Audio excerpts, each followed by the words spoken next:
Fuerte liquidación de lentes de sol. Las colecciones del verano que están haciendo furor en este 2020 están con descuentos de hasta el 70%. Tenés que pasar y ver en cualquiera de los 7 locales de la óptica Estera Hinchuk, Montevideo y Punta del Este. Bien, entonces, si la lógica de las autoridades electas es procurar alguna mayor severidad, ¿no? y poner un coto a la delincuencia, al menos así se entiende esa lógica en los artículos que proponen cambiar en el proyecto de ley. Ahora a la vez estamos escuchando a la presidenta de la Asociación de Fiscales de Uruguay explicar por qué iría en sentido totalmente contrario lo que se está proponiendo, ¿verdad? Bien. ¿Qué opinan ustedes? Vero. Bueno, hay algunas cuestiones que creo que está bueno que su presencia nos ayude a aclarar. También deroga esta ley la suspensión condicional del proceso, que es lo que da lugar a estos acuerdos que tú decías que, bueno, que a veces llaman un poco la atención de la ciudadanía. O sea, que no es solamente el no ir a juicios abreviados, sino esto también. Estaría bueno que después ampliara también las consecuencias de eso, ¿verdad? A ver. Bueno, sí, deroga todo lo que es una salida diferente a llevar a juicio a un trámite de una causa criminal. La suspensión condicional también fue una cosa que ha sido como demonizada popularmente, pero por la información que le llega, porque también llegan las patologías. O sea, aquello que funcionó mal, pero los cientos o miles de casos que se resolvieron bien, no se hablan. Por eso que yo diría, ¿por qué no recurrir a la estadística y ver si estamos en un problema o eso está funcionando bien? El tema es, ¿pasa algo cuando una jueza o una fiscal resuelven equivocadamente o a contrapelo del sentido común? Pero ¿Hay alguna noticia que dé cuenta de que hay sanción alguna o algo? Lo grave no es, a ver, lo grave no es en sí la sanción, sino lo grave es la consecuencia de esa publicidad que se da con una patología y no con el reflejo real de lo que está pasando, si el legislador lo toma como motivo suficiente para cambiar. ¿Qué es lo que nos ha pasado? Fuera una vez más a la víctima.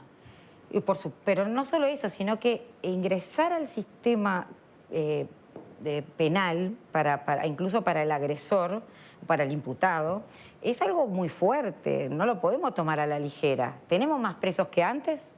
Tenemos más presos que antes, sí. O sea que el sistema no falló, si lo vamos a medir con la regla del número, ¿no? No falló.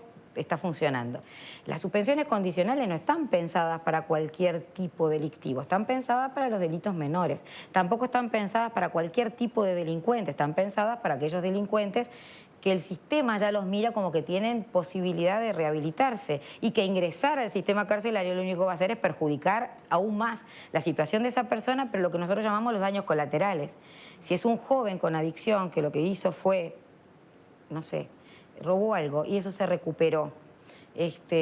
Puede sonar muy fuerte, pero de repente a la víctima no quiere ir a declarar más y se siente satisfecho con que se le devuelva el bien hurtado y esa persona tiene una contención familiar y es un joven que tiene hábitos de trabajo, pero que cayó en la droga. Estoy poniendo un ejemplo hipotético, ¿no?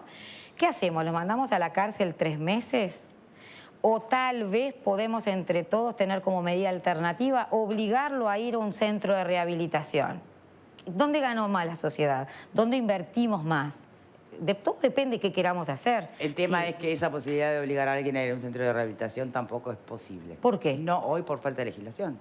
No, pero en la suspensión condicional, lo hacemos. Bien, pero no es obligar, es un acuerdo entonces. No. Es en el juzgado a través de... es una obligación que está asumida. Si no cumple con el acuerdo, tiene que cumplir con la pena. Pero que por eso se llama suspensión condicional. Se condiciona el proceso y queda suspendido a que cumpla esa condición. No cumple esa condición, va otra vez el proceso y irá para dentro de la cárcel. ¿Alguien más? ¿Otra inquietud? Yo quiero hacer una reflexión. A ver. La ley de urgente consideración es un proyecto que está abierto a discusión. Sí. Yo creo que este intercambio que ustedes han hecho con el presidente lo veo como muy positivo, presidente electo, lo veo como muy positivo, pero fundamentalmente el problema tal vez de la Fiscalía está en la falta de recursos económicos, en la falta de personal, creo que son 300 los funcionarios, tal vez se requiere el doble de funcionarios. Fiscales, y hoy fiscales, más. Bueno, Tenemos más. está bien. Pero considero que tal vez se requiere el doble de personal para poder cumplir con la tarea que hoy se ejerce. Por otro lado, del lado judicial, tenemos hoy aquella tarea que cumplían en el SIC, jueces con sus actuarios, con sus funcionarios, hoy están, digamos, con menor trabajo o menor actividad. Jueces que hoy tienen menos actividad que la que tenían antes. al modificarse el código y aplicarse este proceso extraordinario, va a llevar que se judicialicen en este proyecto más causas penales. Esa judicialización va a requerir más personal de fiscalía, pero ya el funcional judicial se va a poner en engranaje, se va a poner a trabajar y a ordenar. Parecería que el sistema quiere judicializar o que los jueces vuelvan a tener poder o vuelvan a decidir, por eso es la creación tal vez del proceso extraordinario, en virtud de que tal vez esos mensajes de la fiscalía o de los fiscales no han sido la mejor forma de comunicación o no han llegado a la sociedad de la mejor manera y esa inquietud ha llevado a que se vuelva al Poder Judicial como una herramienta del proceso, ¿no? Varias cosas, muchas cosas hay. Primero, que necesitamos más presupuesto sin lugar a dudas, pero eso lo necesitábamos antes del anteproyecto. Esto es un anteproyecto. Con esto ya hay que cerrar cortina. Pero no por nosotros, porque el sistema no lo resiste. Eso que usted dice de que como que fallamos y entonces tienen que venir los jueces. Digo, ¿en función de qué se mira?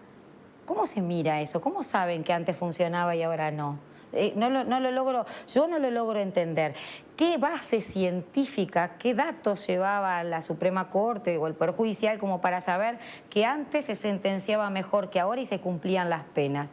Yo desafío a cualquiera. Pero aparte es al revés. Es al revés. El Código de Proceso Penal, antes de noviembre del 2017, había un 70-75% de la población carcelaria que no tenía pena. Hoy es al revés. Hoy más del 70% tiene pena. ¿Por qué? Porque antes ustedes lo procesaban con prisión, de repente a los 6 meses pedía la libertad provisional, el hombre estaba ya en libertad, pasaba todo el juicio en libertad, tenía una condena y se pedía la suspensión condicional de la pena y el hombre estaba por un delito que lo habían de repente condenado a 3 años, 3 meses preso. Hoy, con el nuevo código, que yo siempre lo he defendido, usted tiene una pena cierta. De repente, la persona comete el delito, ¿verdad? Tiene un delito que es, no sé, 5 años la pena. La fiscal no puede decirle con el abogado defensor, señores, sí, ya que estamos acá negociando, vamos a ver qué pasa, vamos a darle 1 año, 1 año y medio y ya está. No, eso es un disparate, está arreglado. Hay normas que indican que el poder de actuación de la Fiscalía está acotado y puede bajar la pena determinado porcentaje siempre cuando el que cometió el delito reconozca los hechos y cumple pena efectiva. Entonces, con eso lo que logramos, ¿qué es? Es que el delincuente reconoce el hecho, cumple la pena efectiva y no termina en el proceso anterior que podía estar cumpliendo de repente 3, 4, 5 meses. Acá no es un problema del código, acá es un problema de recursos. Todos sabemos cómo funcionan las fiscalías, Diego lo sabe, la doctora ni que hablar, que están sobresaturadas de trabajo. Pero aún así, Pablo, yo estoy muy alineado con lo que vos decís.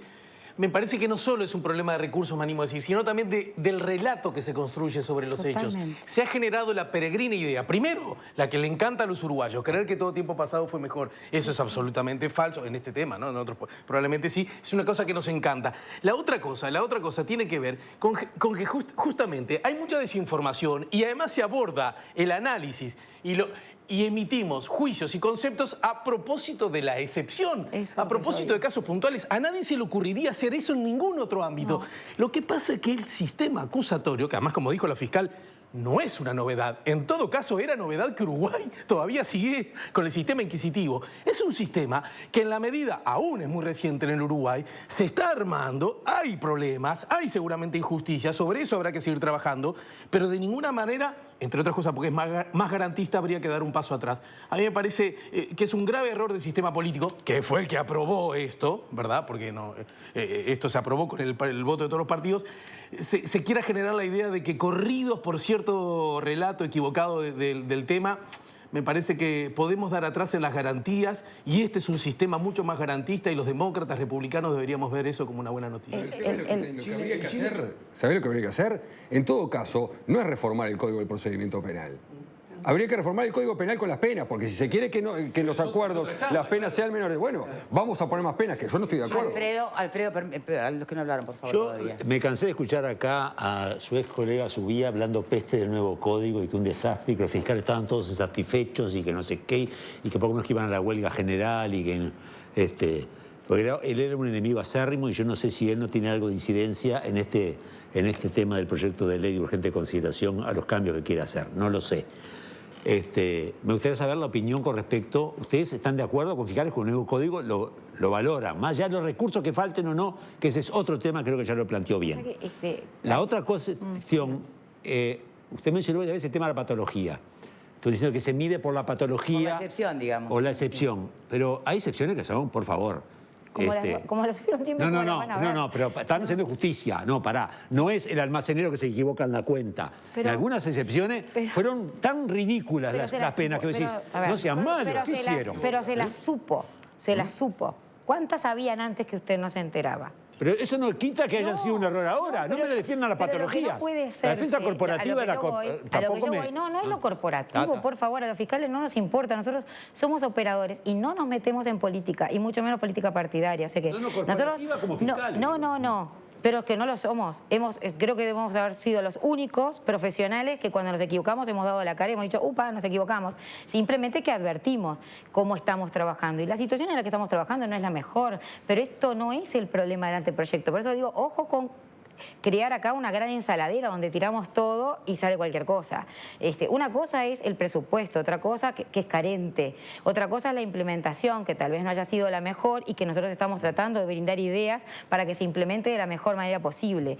Otra cosa distinta es decir que como ahora sí es público el proceso y yo tengo una cámara atrás todo el tiempo en una audiencia donde van los periodistas y saben todo lo que yo digo y todo lo que resuelve el juez y sale a la prensa, y eso es democracia, mal que me pese porque me critica a mí y me obliga a ser cada día mejor, pero con un peso brutal para el que no fui preparada, y así estamos todos los fiscales padeciendo eso. No podemos decir que esto no funciona porque se sabe lo que hacemos mal.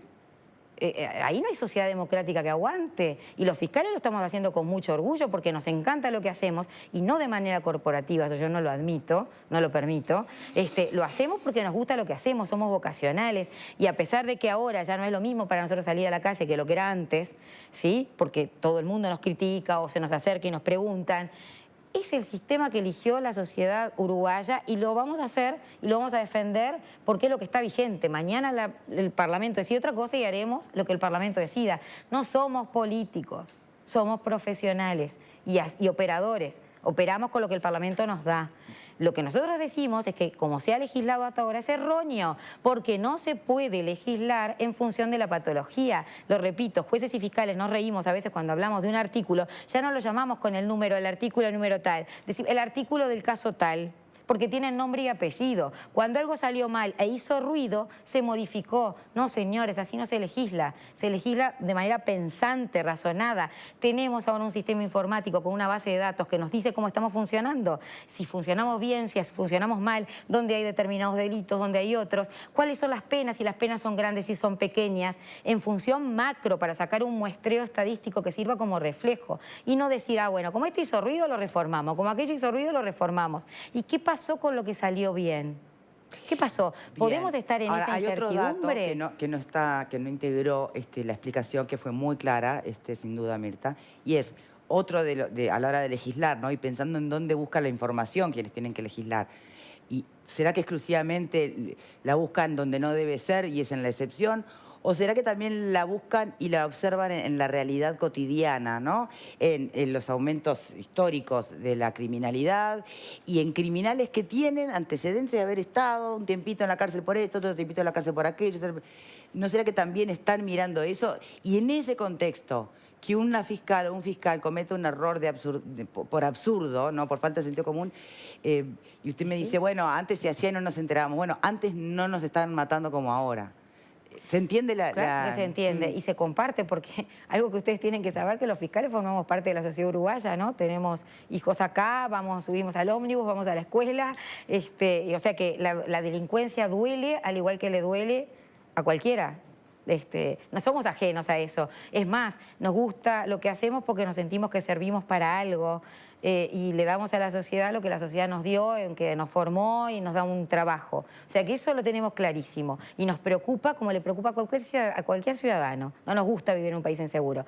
Ahora, decir que la delincuencia aumenta porque se modificó un proceso penal, lo hemos dicho en la anterior administración y lo vamos a decir en esta, es simplista. Es como tomarle el pelo a la inteligencia popular. Los delincuentes no estudian derecho procesal penal para saber cuándo salir a delinquir o dejar de delinquir. Pero le van a decir no. Pero se enteraron que el amigo que se robó no sé qué, por juicio abreviado le dieron mucho menos tiempo que antes.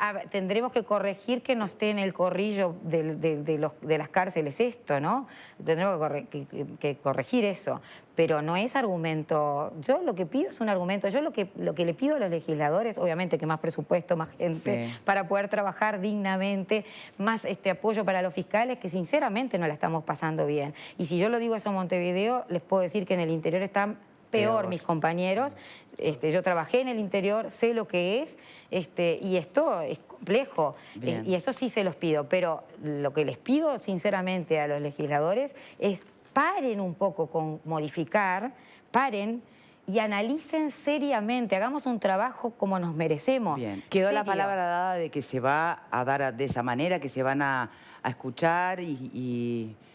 A ver, como asociación nosotros nos sentimos muy agradecidos con las nuevas autoridades porque enseguida dijimos que queríamos concurrir y fuimos atendidos rapidísimo por un espacio de tiempo muy prolongado y nos dábamos cuenta que la agenda del futuro presidente era muy apretada y se dio el tiempo suficiente como para sentarse y conversar como estamos conversando ahora, en un tema que mostró le preocupaba y que estaba haciéndose un tiempo para escucharnos como operadores. Y eso nosotros lo agradecemos y lo ponderamos. Respuestas no hemos tenido... Bueno, la reunión fue el martes, ¿no? Exactamente, no podemos pedir tanto. Mirta Morales, muchísimas gracias de verdad por habernos acompañado en el día de hoy.